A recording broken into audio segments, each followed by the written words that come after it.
Bienvenidos al Cinecdotario, un contenido que ofrece al público la curiosidad necesaria para el séptimo arte. Con ustedes, Penny Lane.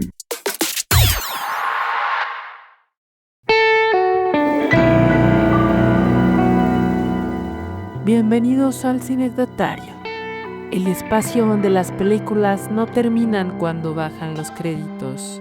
Hoy hablaremos de una cinta que ha generado curiosidad, entusiasmo y también preguntas. Frankelda y el Príncipe de los Sustos, promocionada como la primera película mexicana en técnica de stop motion, se presentó como película inaugural en el Festival Internacional de Cine de Guadalajara y ha sido celebrada y discutida desde entonces.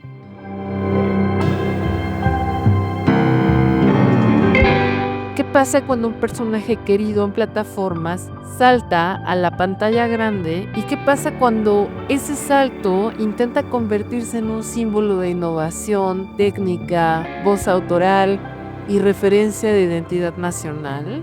Hoy en el Cinecdotario hablaremos del Frankelda y el Príncipe de los Sustos, la primera película mexicana hecha en stop motion, o al menos así se ha presentado. Pero más allá de esa etiqueta, de lo que nos interesa es otra pregunta: ¿a quién se está dirigiendo esta película?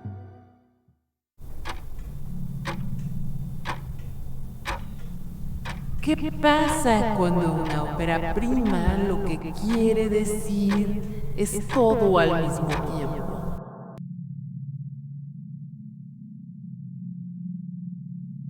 ¿Puede una película infantil ser al mismo tiempo terrorífica, barroca, musical, feminista y profundamente mexicana?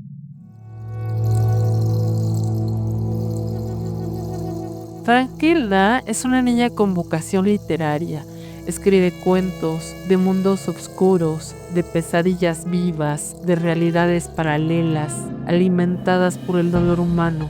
Pero la historia que vemos en pantalla es más bien la suya, la epopeya de una escritora en formación que busca su voz y su lugar. La película, dirigida por los estudios Cinema Fantasma, se gestó durante casi 15 años y ese dato no es menor, porque si algo define a Frankelda y el Príncipe de los Sustos es el exceso de detalles, de personajes, de ideas, de capas visuales y sonoras también.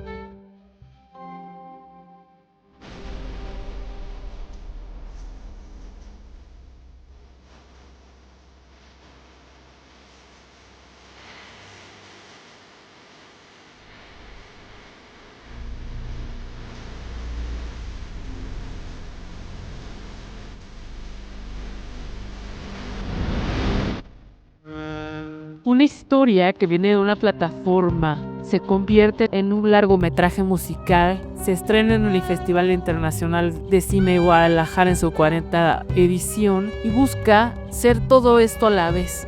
¿Se puede sostener con tanto encima o estamos ante un caso de demasiado en un solo lugar?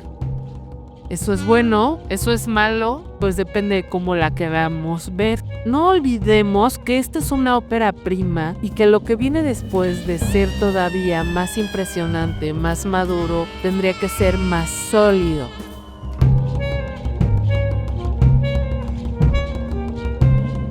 Un dato interesante de Frankelda es que esta peli no es presentada por Guillermo del Toro, pero sí aparece dentro de los agradecimientos de la película. Aunque todo el tiempo hay un agradecimiento explícito hacia él, no se presentó en el Festival de Guadalajara. Esto es importante porque en México, donde el respaldo institucional o simbólico es clave, ese guiño carga un peso enorme y aquí no es presentada por Guillermo del Toro. Y si tanto del Toro como Cinema Fantasma son de Guadalajara, pues eso es una casualidad o no, o es una fórmula o es simplemente un respaldo.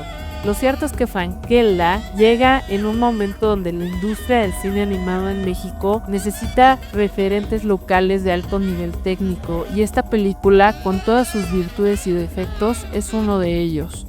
La fórmula de Frankella es clara y efectiva. Personajes con looks fuertes y personalidad enigmática. Historias autoconclusivas con moralejas obscuras. Lo mismo que aparece dentro de la temporada que hay en HBO Max de la serie de Frankella. Esta primera temporada es titulada Los sueños ocultos de Frankella, la cual es una antología de cuentos cortos contados por ella misma, siendo una niña escritora que vive entre el mundo de los vivos y el de las pesadillas. En la película lo que vemos es como el antecedente de cómo es que Frankella llega a ese punto, cómo se convierte en esa narradora de cuentos.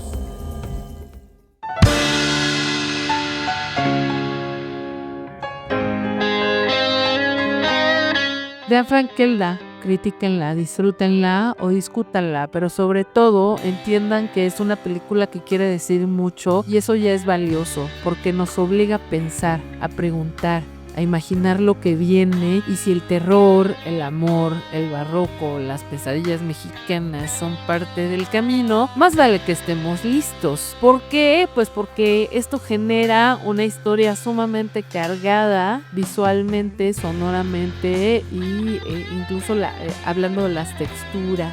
Pero cuando Frankella da este salto del cine, el lenguaje cambia un poquito en lo que tiene que ver la plataforma a la pantalla grande. Ya no es una serie episódica, sino una epopeya personal y con tintes románticos, musicales, existenciales. Y ahí es donde la cosa se desajusta un poquito en cuanto a la película y la serie. La historia quiere expandirse, pero no logra romper con sus orígenes fragmentados. Lo que funcionaba como microcuentos y episodios se vuelve inconsistente como una narrativa muy larga y en muchos momentos pesada, difícil de sobrellevar y de mirar.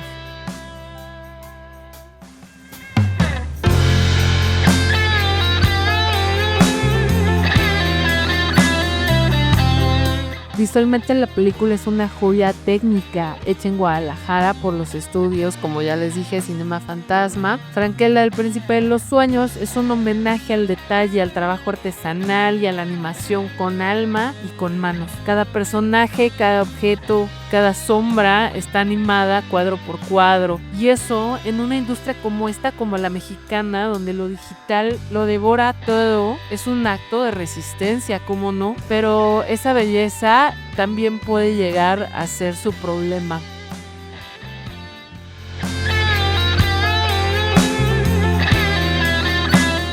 La película quiere mostrarlo todo, cada set, cada criatura, cada textura. Y así el relato se vuelve barroco, sobrecargado, como un altar colonial saturado de ornamentos. La música, presente en varios momentos como recurso narrativo, no siempre suma. A veces interrumpe, a veces abruma, a veces desconcierta. El guión, en su ambición por ser filosófico, épico y sensible, pierde hasta cierto momento coerción y se atasca. ¿Eso significa que la película es fallida?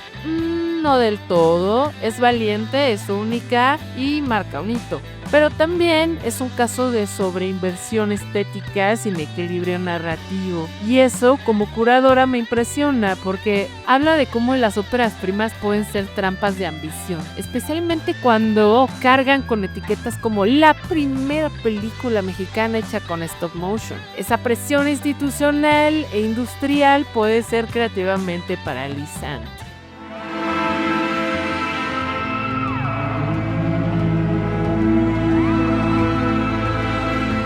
Vean Frankella, critíquenla, disfrútenla, lleven a sus hijos o a sus sobrinos si quieren, pero háblenla. Es una película excesiva, así que solo explíquenle eso a los hijos o a los sobrinos, porque solo los diálogos con películas poderosas nos pueden hacer creer y pensar. Y si este fue el primer intento de llevar el stop motion mexicano a un cine con alma y estilo propio, esperemos que el segundo, el tercero y el cuarto encuentren su equilibrio. Una historia más que no termina cuando se apagan las luces.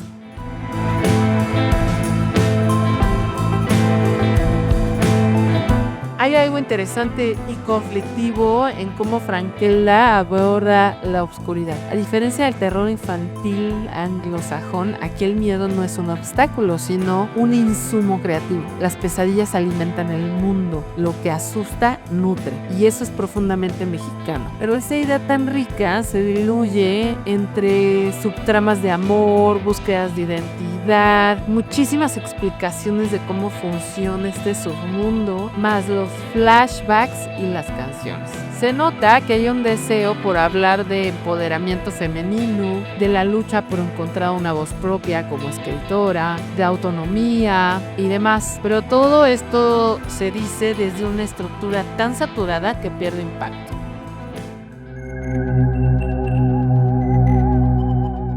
Aquí es donde entra la curadora y la curaduría. Si yo tuviera que programar Frankella y el Príncipe de los Sustos para una función especial, ¿a quién me dirigiría? La película es oscura, ruidosa, intensa. Eso puede ser para el que simplemente guste el tema. Para niños, lo mismo. Para adultos o adultas o adultes, quizá, pero podría resultar un tanto agotadora, tanto para niños como para adultos, por cierto. Para los fans de la serie, bueno, seguramente que sí, aunque tal vez se sientan algo desconectados por el cambio del entorno en la narrativa. En este limbo de públicos es donde Frankella tropieza, porque no está claro para quién está hablando. Y sin ese diálogo definido, el riesgo es quedarse en una sala sin eco. Así que yo les recomiendo le den una oportunidad a la película y decidan qué es lo que piensan de ella, nos lo compartan en nuestras redes sociales. Recuerden, es TikTok, Instagram, Facebook,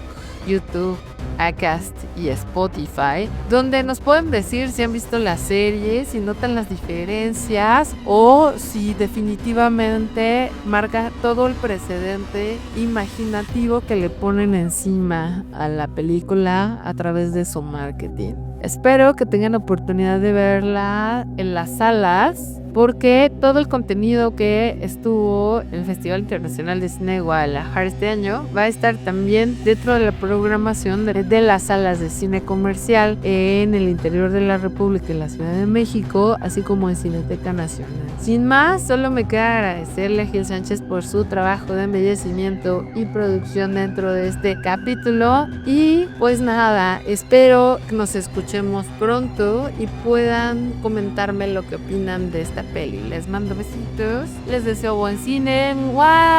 ¡Adiós!